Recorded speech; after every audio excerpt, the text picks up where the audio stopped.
نور جہاں ڈرامے میں سنبل طلاق کے پیپرز پر سائن کر دے گی۔ آخر نور جہاں کے سارے کھوکھلے اصول جو اس نے محض اپنی انا کو تسکین دینے کے لیے سالوں سے بنائے ہوئے تھے، وہ سب کے سب آہستہ آہستہ ایک ایک کر ٹوٹ رہے ہیں۔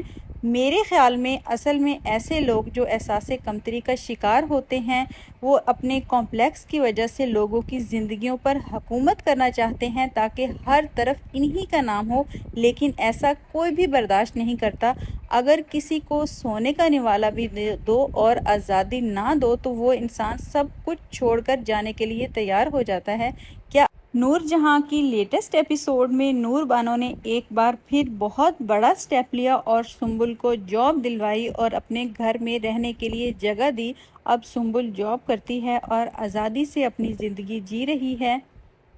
اب جا کر اس کو احساس ہوا ہے کہ آزادی کتنی بڑی نعمت ہے، لیکن نور جہاں سے یہ بات ہرگز ہضم نہیں ہو رہی، کیونکہ وہ چاہتی تھی کہ سنبل ہمیشہ اس کے سامنے جی جی کرتی رہے اور اس کے گھر میں نوکروں کی طرح کام کرتی رہے۔ اس لیے نور جہاں ہر ممکن کوشش کر رہی ہے کہ کسی نہ کسی طرح سنبل کو گھر واپس لے آئے، لیکن اس کی ہر کوشش ناکام ہو رہی ہے۔ تو وہ آخری حربہ اپنائے گی اور اپنے بیٹے سے کہے گی کہ اپنی بیوی کو طلاق کی دھمکی دو کہ اگر وہ شام تک گھر واپس نہ آئی تو اس کو طلاق دے دوں گا۔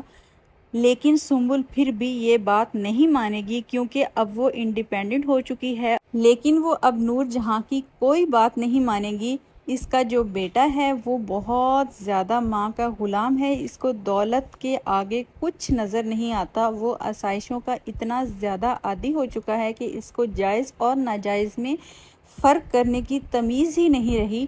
وہ بہت زیادہ خود غرض ہے اپنی ماں کی طرح۔ وہ سنبل کو کال کرتا ہے اور کہتا ہے کہ میری ماں نے یہ آرڈر دیا ہے کہ تم شام تک گھر واپس آ جاؤ ورنہ میں تمہیں طلاق دے دوں گا۔ سنبل ایک بار گھر واپس تو آ جائے گی، لیکن میرے خیال میں اب وہ طلاق کے پیپر پر سائن کر دے گی، کیونکہ اب وہ خود انڈیپینڈنٹ ہو چکی ہے اور جان چکی ہے کہ اس کا شوہر اور ساس دونوں ہی انتہائی سیلفش قسم کے لوگ ہیں، اپنی ذات کے علاوہ ان کو کچھ بھی نظر نہیں آتا۔ اب وہ فیصلہ کرے گی کہ وہ ان سے جان چھڑا لے۔